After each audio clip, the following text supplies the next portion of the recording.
G'day guys, Calvin from the Cartoon Company down under in New Zealand. Have yet another loom in front of me. I'm going to just quickly explain how I often work. Guys normally send me their wiring loom. Like this one. This one's already had a bit of a go through and it's actually been done quite neatly and tidily. I'm reasonably impressed. We're going to make it nicer and neater. I then take the loom, give it a refab, connectors, modify it as required, make up a fuse box and relay box. This is going to be a universal type loom. Chuck it on old Yeller, start it, check it, take it off, put it in a box, send it away. Sounds really easy. There's multiple hours of work in each loom. I'm going to get into this one, and in a few minutes time, in your time, it's going to be sorted and fixed. You can see this one goes around the side, runs along the side of the engine normally. See there's this covering on here. You can see there's broken connectors. Oh, that one's not broken. Here it is, look, there's the brake.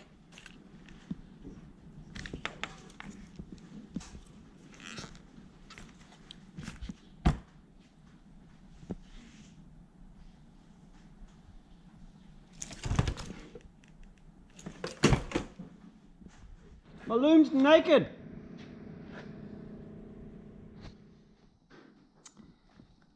Check this out.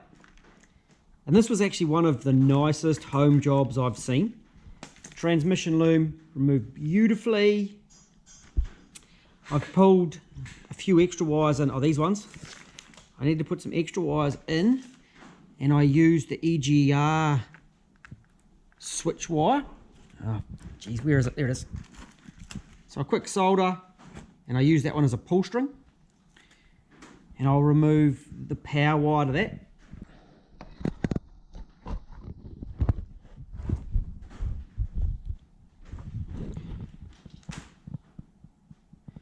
I've got one wire to remove from the diagnostic box.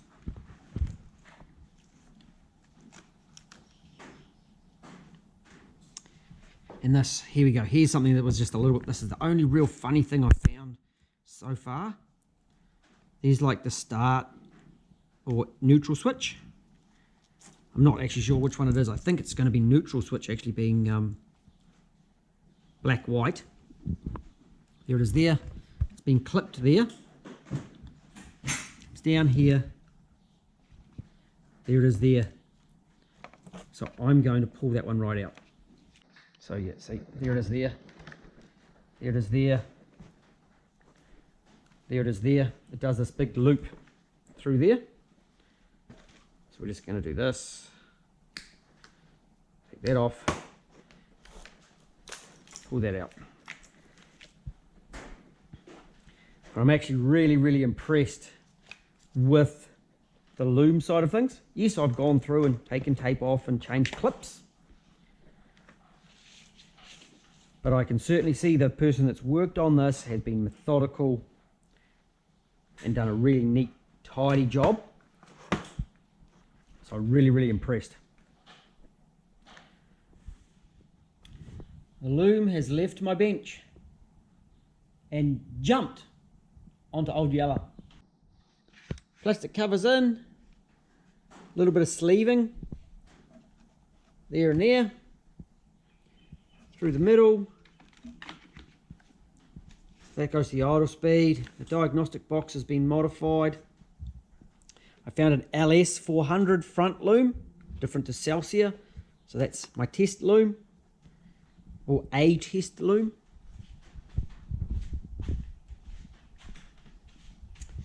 You see the airflow meter and the igniter wiring comes out here. Interesting with the igniters on this one. I was expecting a 1, 2, 3. It has 201s on it, which is quite interesting there. Well, for me. Oxygen sensor at the back. Earths at the back. And I even fed in a test start loom for a early UCF10. The last harness I took off this engine, Mike said to me, I reckon you could get those out. I reckon you could get the knock sensor loom out. I was like, ah. And I did, without taking the intake manifold off. So on this one, I put this loom in without taking the intake manifold off. And I know it's really quick to take the manifold off, but I was just seeing if I could do it. I'll show you how I did it, eh? Let's have a look at that.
And the great thing about having small hands is it makes other things look bigger, of course.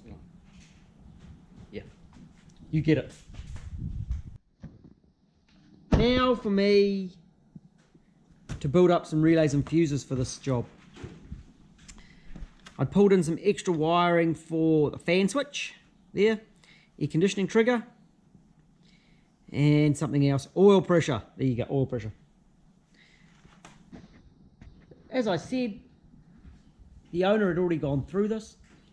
He'd already bought some instructions and had actually done a really nice job of what he had done. Almost got it right. Almost got everything just like I would do it. But access to connectors and things like that, he wanted to be 100% sure. So I was really impressed. On the subject of my instructions, what I've got on these is I've got the pinouts for that plug and that plug. I've got an ECU pinout. There's actually a third plug that's been removed. There's pinouts for that as well. And then there is an actual step-by-step process of which wires to connect the simplest way possible to make the engine run. And as part of that, there's a little bit of a description. And it's really important that if you've got my instructions that you read that description, because it says things like this ECU is matched with these igniters and this airflow meter. And what I've been seeing a lot lately is the components that they've been supplied haven't been correct. So you're not going to ever get it to run properly. This loom would have caught me out because I wasn't expecting the 201 igniters. So even when I'm doing the job, I double checked. I just checked into my listings, matched that ECU, those igniters, do they match? Yes, they are a match.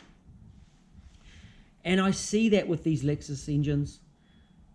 There is somewhere in Toyota went along and goes, well, we're going to do this model different. And I'm used to it, but I always can double check. So that's something really, really important that you should do. That confirm you've got all the matching components. Right, enough of that. I'm going to build up a relay and fuse box. This is the before shot.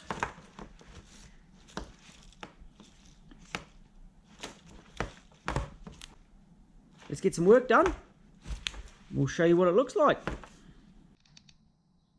We have a relay box and a fuse box all done. I'm ready to power it up.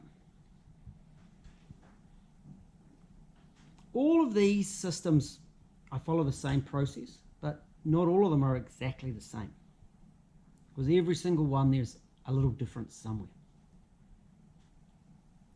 I just figured because this man's in Australia, he's going to want air conditioning.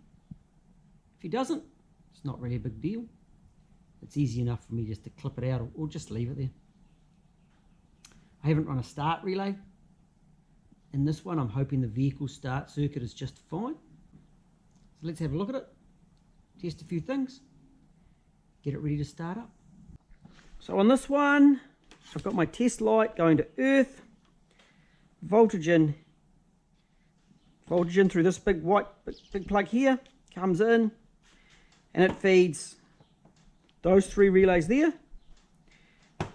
and that relay there for the AC. So I've got a EFI relay, ignition relay, changeover relay, fan relay, fuel pump relay, and AC.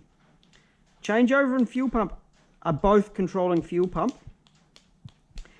So the ECU thinks it's still running a dual speed.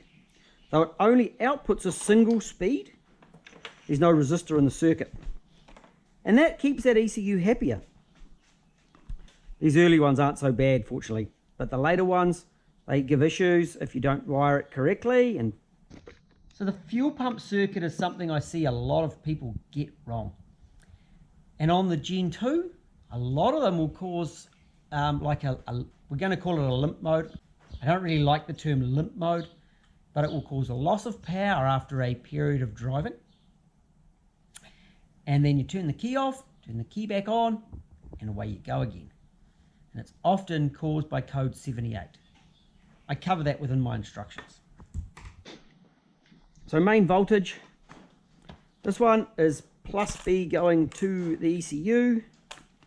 Doesn't actually need a whole lot of amperage. Let's have a look. We'll put my little unit in here. Now this is my Worth test unit. It's actually got a part number on it, and I'll put that part number in the description. 071553090. So there's no amps flowing. It's going to bat on the ECU there. Correct.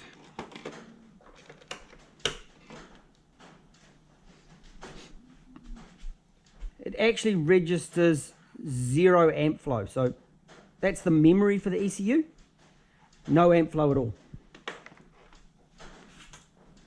I'm going to put in a 5 amp fuse. Do ignition system, coils and injectors, which is this one here. I'll put the relay in.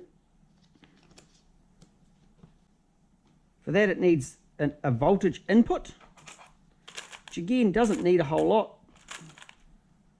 I'm just going to put a 7.5.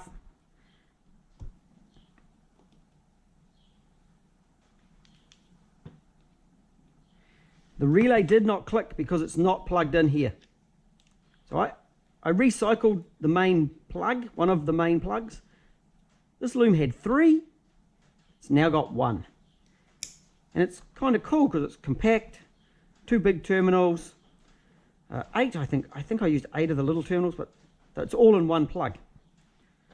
Okay, with that one ignition put in, there's 0.25 of an amp with the engine not running.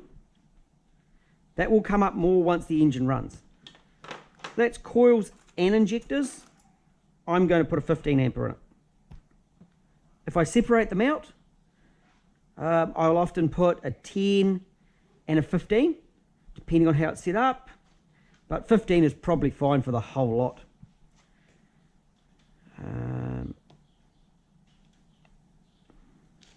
Just going to check some power here. Voltage there, and I should have voltage here now. I do. Just checking that circuit is operating like I'd like it to. This relay clickety clicks. And that powers up that circuit and that circuit. Each of them is going to get a 10. So one of them does the ECU. Not that one. And one of them does idle speed. That's idle speed. So the next one does the ECU. 0.42 of an amp with the engine not running. I'm going to put a 10. It could probably be a lot less than that, but 10 will be fine.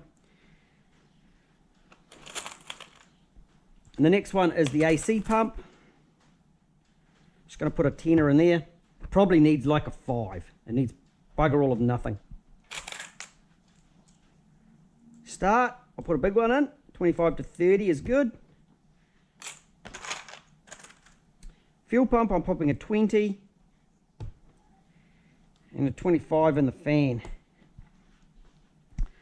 I'm going to test the fan circuit now.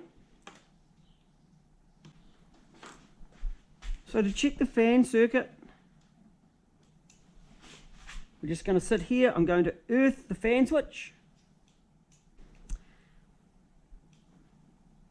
Earth that fan switch at the engine, and that's the fan output with the light coming on. And I'm just confirming it with the actual earth that is in the engine loom. Perfect. Fan circuit is good.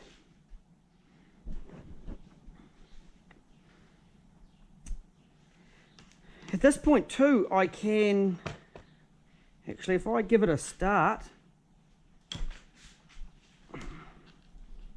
I'm just unplugging the start loom under the engine.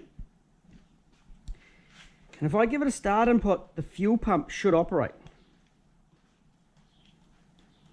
The ECU is powered up. Start input.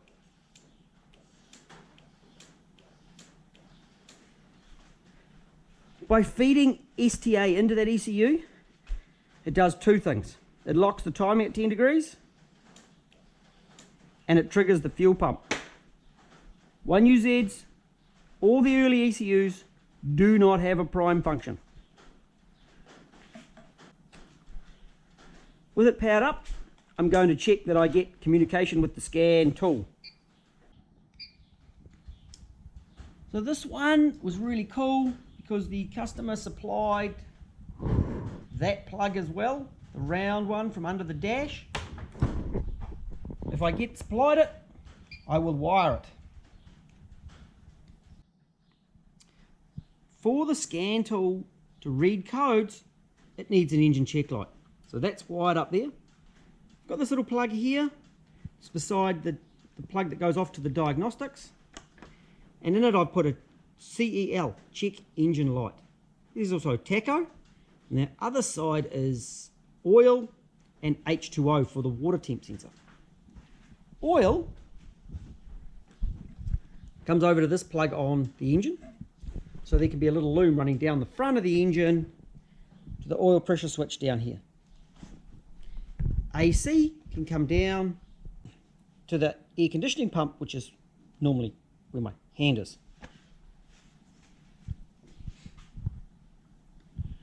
So I push yes, I want to read the check codes. So the ECU outputs a negative for the check light. I then have got my test light connected up to an ignition source. ECU's doing the earth. It's telling me there's an intake temp sensor signal. Possibly due to the fact I've got no airflow meter connected. Just an intake air temp. It may, one of the conditions for this ECU, it may need to be running to see airflow meter fault.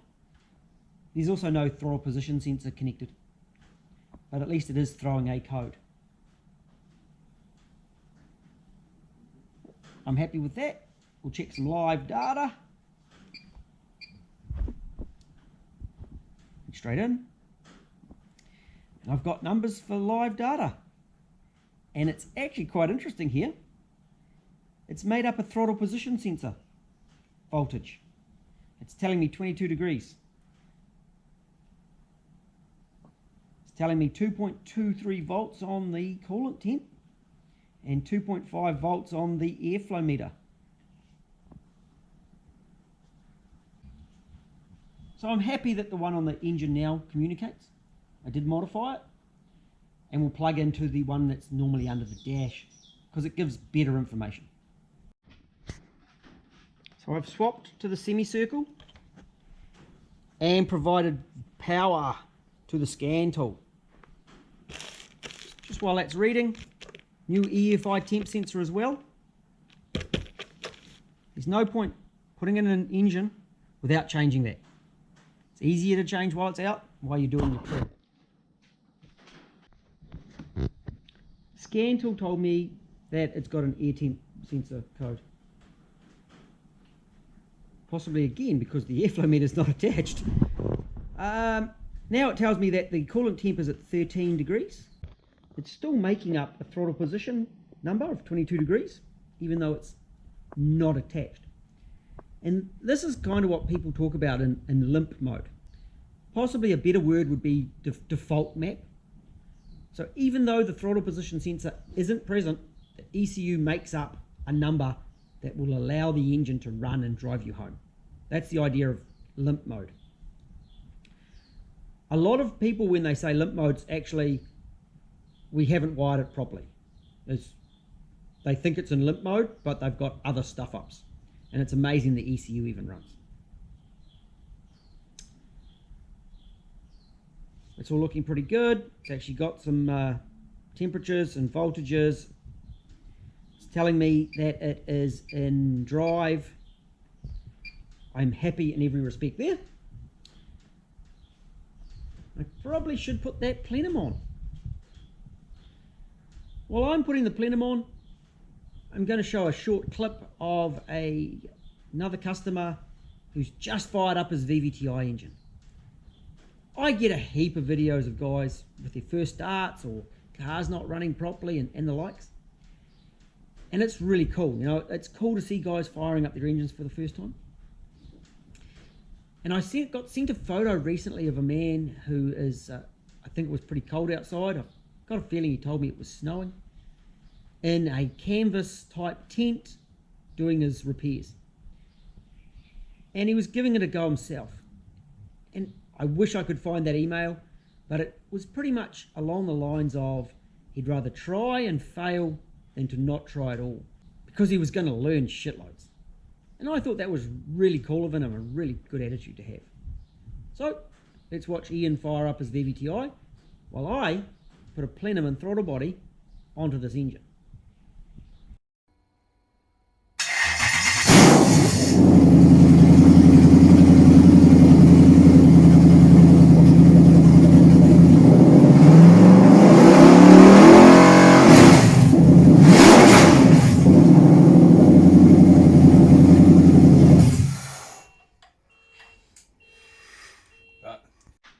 So I hope you enjoyed that first fire up.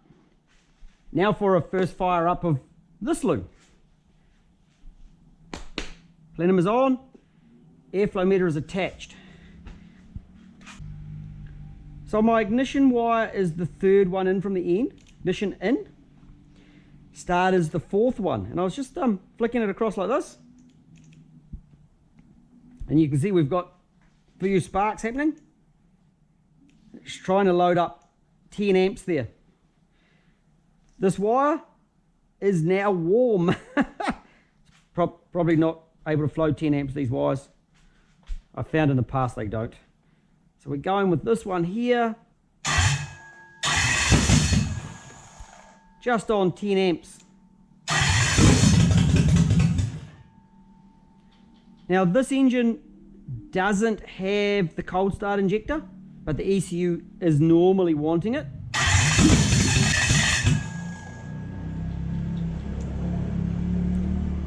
When it's fitted on the proper vehicle, it will have the cold start this one.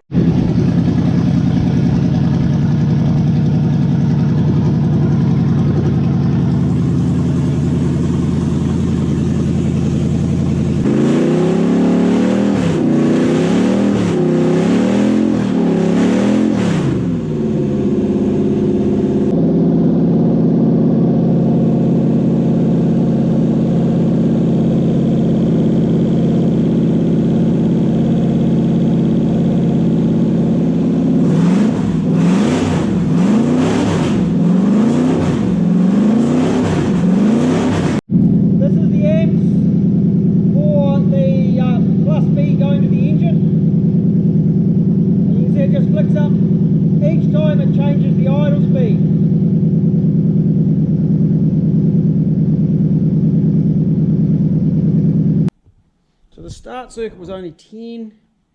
To the ECU we've got 0.4.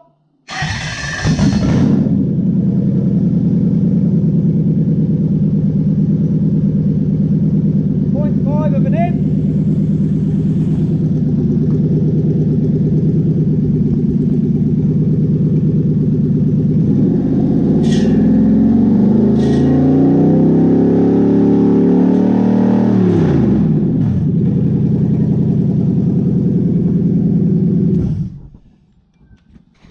It's 0.5 of an amp going to the ECU when it was running.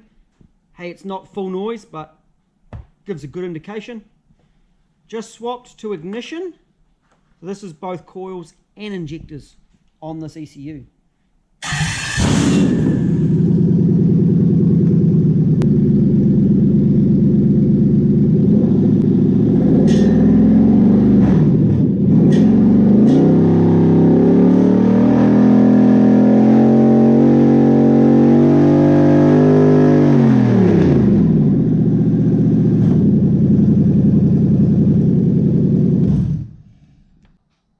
So you can see the coils and injectors climb quite a bit.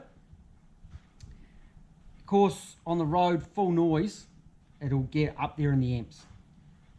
That's why I'm putting a reasonable size fuse in that one. I might actually chuck, I've got wiring that will easily handle 20 amps. I still think 15's probably going to be okay. But if it did blow that fuse, then I would go putting a slightly bigger one in. And the wiring's up to it. AC pump is going to be bugger all. Fan, I don't have a fan to test here. They're going to vary.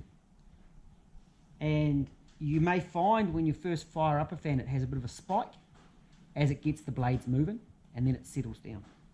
That will alter depending on fan. And same as fuel pump. We'll go into the fuel pump now. Just remember there's stock at the stockyards, so I might have just scared the living crap out of them. Whoops.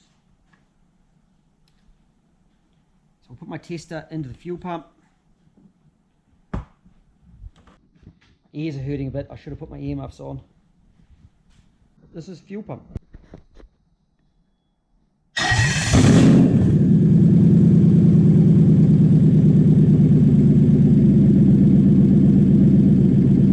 At 5 amps. I actually had one recently that was at 6 amps. And driving it, I just watched the amperage just drop off as it couldn't keep up with the characteristics of the engine and the fuel requirements. I whipped it out, and my ones normally sit about 9 amps on a VVTi. I haven't tested one on a non-VVTi for a while, so we might look at that another day. So I think I've pretty much covered everything, and incorporated in here is the instructions. However, I think I might just run through the instructions really quickly again to make sure we get everything right. Bolt the harness onto the engine. That's pretty simple, eh? Ensure the igniters are earthed. Plug in the airflow meter and put a hose clamp on there because it fell off before and it doesn't run like it should. Well, it's stalled.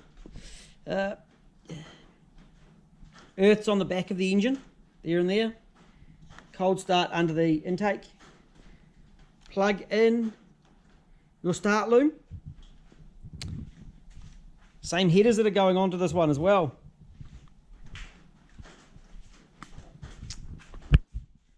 Plug in over here. And then there's this little plug. Air conditioning pump.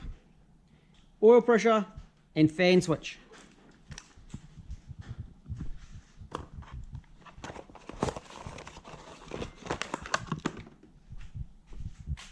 Fan switch, top of the radiator somewhere, probably not this one because it's plastic.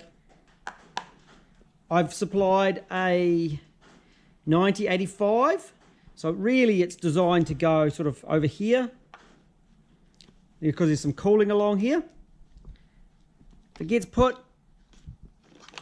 in this top hose, close to the engine, needs a hotter switch.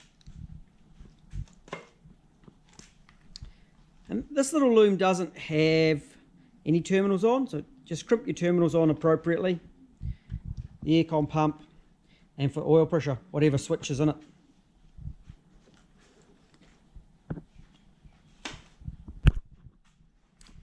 I've left this on, can be cut off if necessary. Plug in the ECU, easy. This plug, oil pressure, water temperature, check engine light, and the tacho. It's a 4-cylinder output. That's your diagnostics. It'll have that attached anyway. It won't come with my scan tool. I'm keeping that.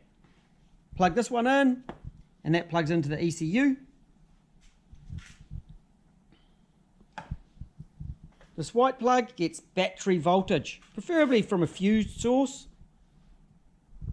This is fan output, fuel pump, ignition switch in, start input, and this is air conditioning input. Now, I know it's weird putting it through the fuse box. This is an earth. Okay, we'll show you that. This is into the aircon.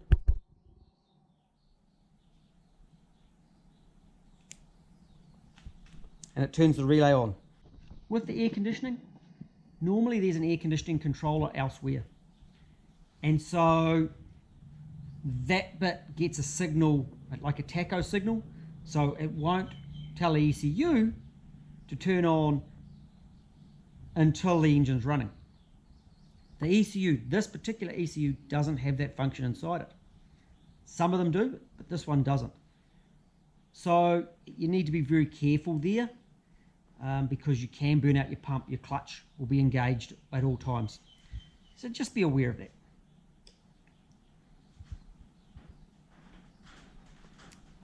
With air conditioning, I often fit a manual switch and some other stuff, but this will give it its idle up if the air conditioning pump is on. With that connected, your fuel pump fitted to the engine, oil in the engine, oxygen sensors in the exhaust, we can start it and make it run. I'm putting air muffs on this time.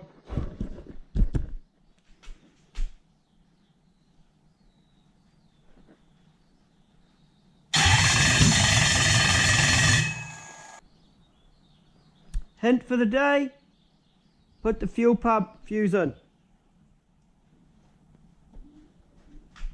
And we can start it and make it run.